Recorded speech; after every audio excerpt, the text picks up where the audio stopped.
What's good with this? IFL TV proudly sponsored by the last. Josh Burnham joins me. How are you, mate?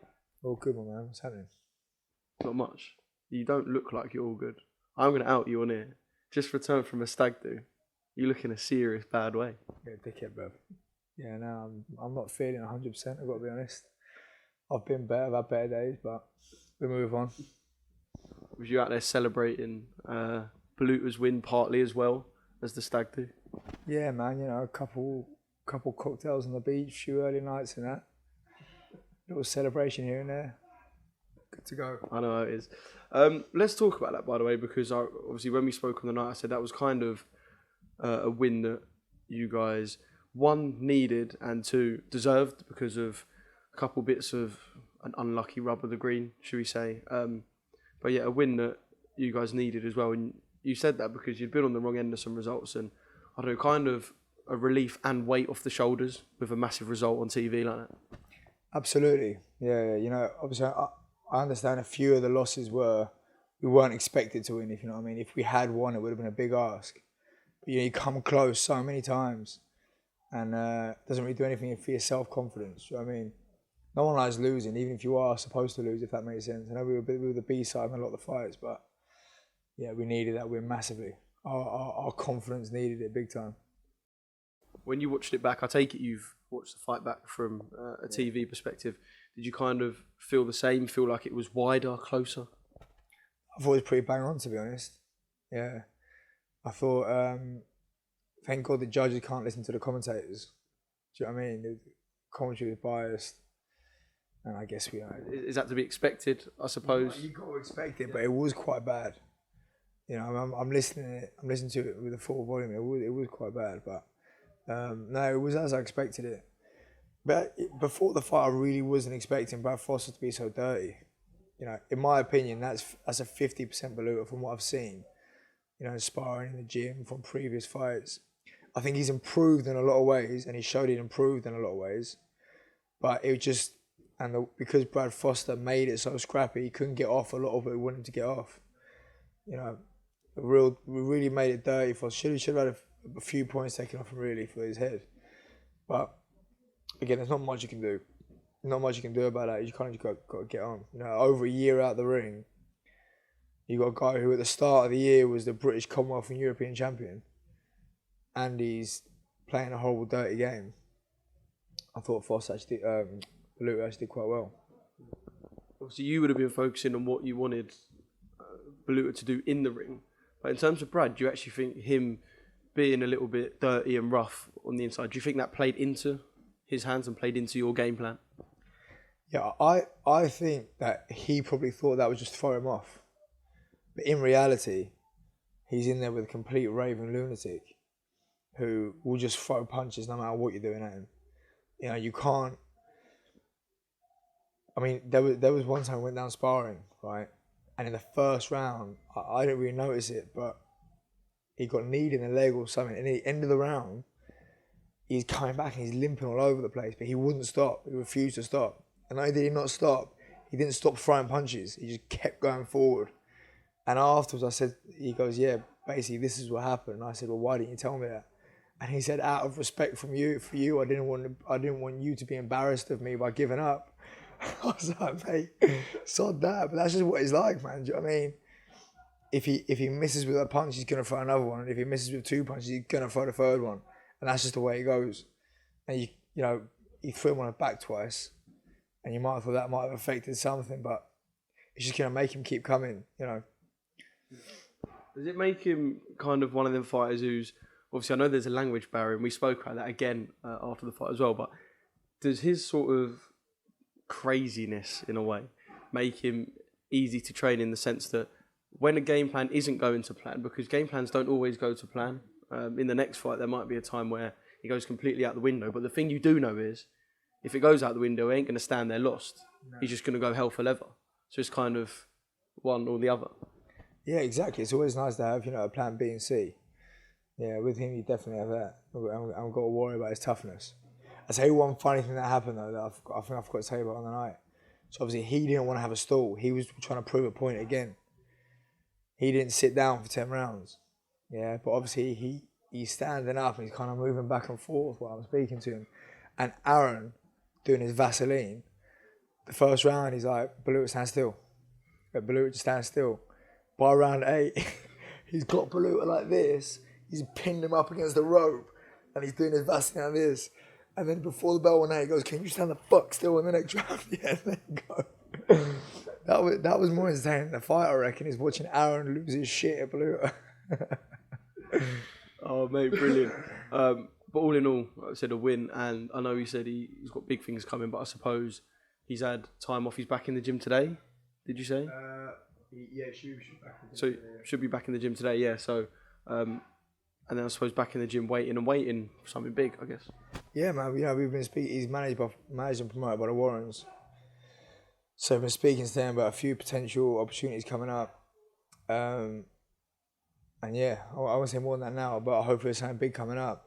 That's what we want, really. I mean, look, worst case scenario, he defends his belt. So there's a few big things hopefully out there. He was sparring Joe Cordina for his camp and obviously for Joe's camp as well. So you'd have seen Joe up close in the flesh, kind of in preparation for his fight with Kenichi Ogawa. Quick one on the performance before we talk about kind of what you saw, because I know you said you saw that shot a lot in the sparring, but Joe Cordina, wow, by the way. Unreal, man. Honestly, that punch, you know what, it's even better because we've been down there sparring, and there's certain fighters out there that you see that they don't care about you in sparring. I guess what I'm trying to say is you see a lot of fighters who just care about sparring. They go into sparring with points to prove, and that mentality of like, I've got the better of this geezer. But in reality, the true champions don't care. They really don't care. Not that he does lose rounds, but they would lose a round as long as they can practice what they want to practice. And he's an example of that, where he's got that champion's mindset of, I don't really care what happens in this round, I'm just going to do what my coach tells me. And I know it's going to work, do you know what I mean? And he's practicing things in sparring that you can see in the fight. Like that, like creating that shot and lots of feints and setting things up, and then eventually he sets it up, feint, shoots it. Oh, mate, that's what dreams are made of, shots like that, really. I'm interested to see how all the boys here, when I watch them on the bag with shadowboxing, how many of them do that little feint over the top. It was after Povetkin knocked out White.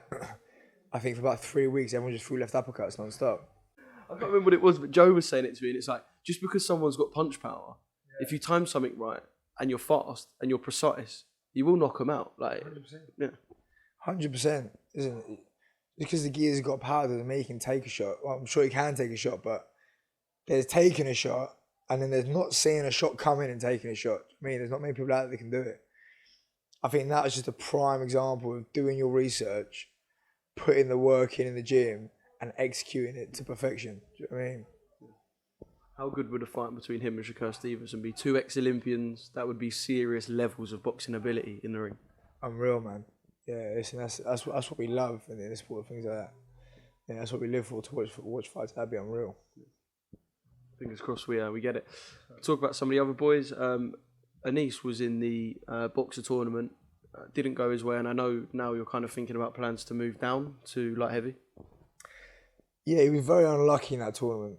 He went in with the right attitude and the right mindset.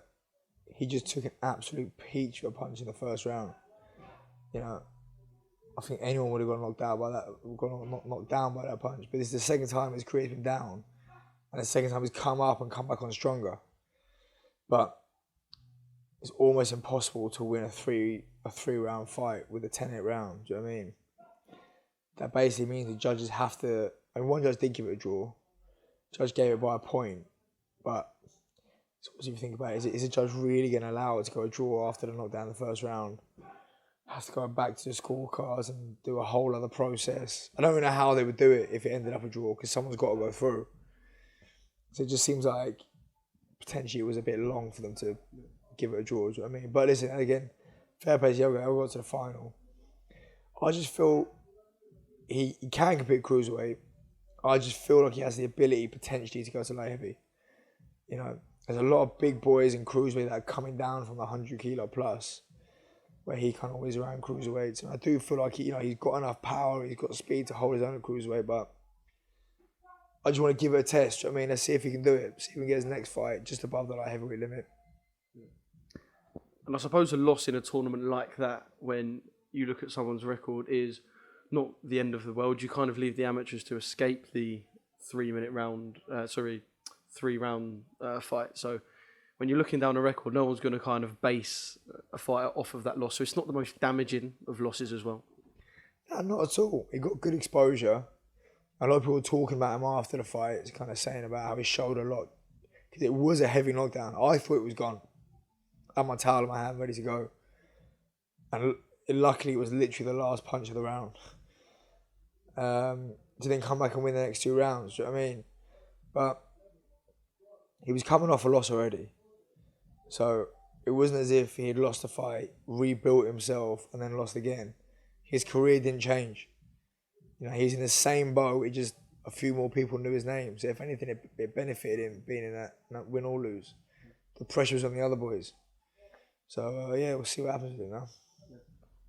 Jez, saw him and he dipped off, but he just said to me he's kind of training and waiting. What sort of thing do you think would be next for Jez? Because obviously he come off a couple of defeats where his stock had risen, but after that fight against Hamza, even he said to me, he's like, kind of, your stock goes back down again. You know how boxing is.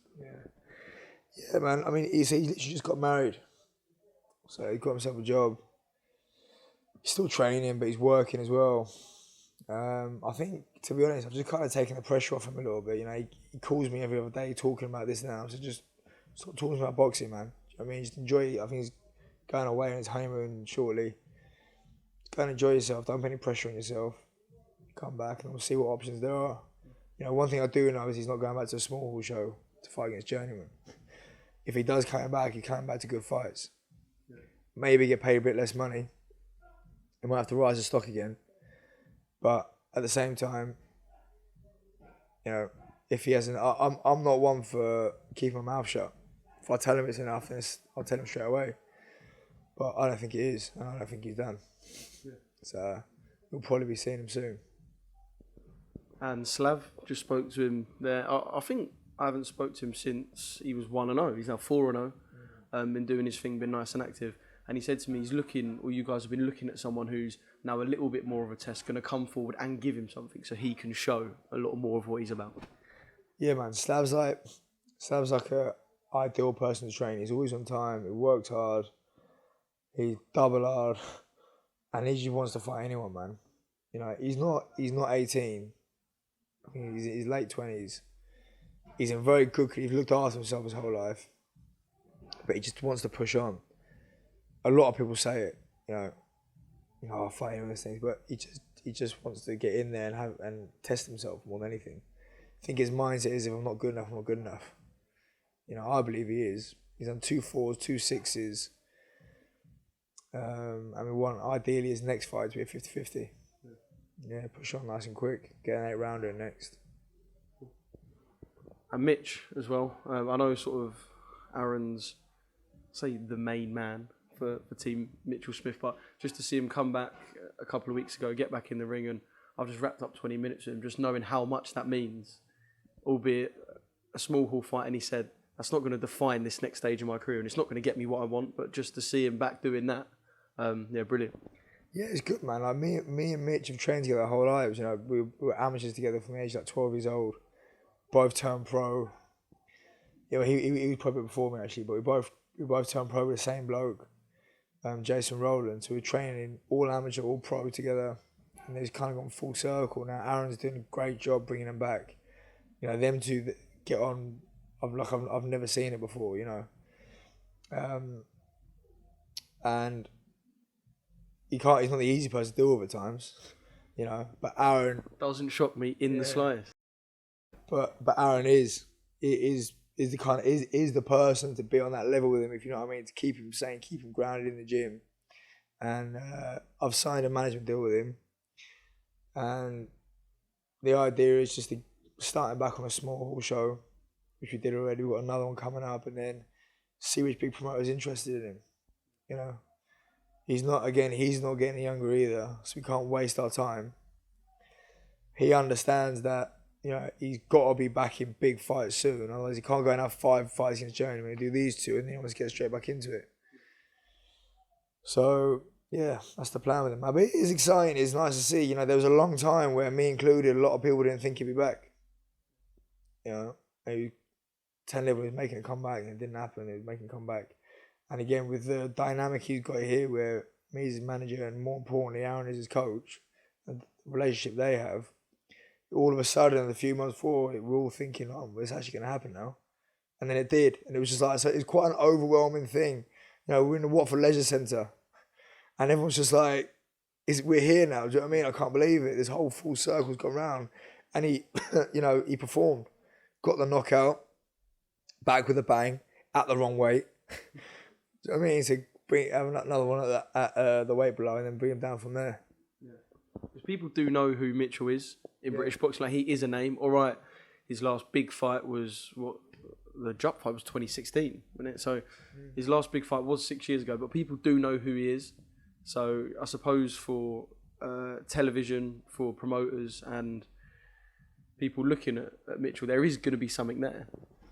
Yeah, absolutely. It's an interesting thing what's going to happen, because who knows? You know, he'd done a 6-rounder in his first fight back in 5 or 6 years. I think he had a fight after the Jupp fight. Actually, no, I think it was exactly 5 years to the day. I think there was 1 day different, yeah. And it's just interesting what's going to happen, because you still see him, although there was a bit of ring rust in that last fight. A couple of times I'm like, oh, hang on a minute. There he is. Do you know what I mean? He's fighting the wrong way. He's having 5 years out of the ring, but that little bit of what he had is still there. Yeah. It's interesting to see the next one and the one after. You know, it's a bit of the unknown. Who would have thought Fury would be where he is after that timeout? You know.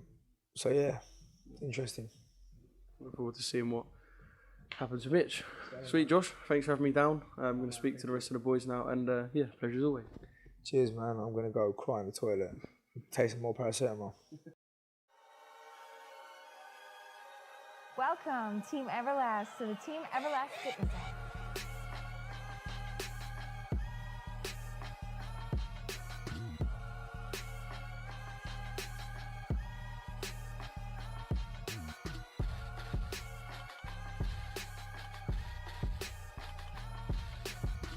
Download the Everlast Fitness app and find your greatness within.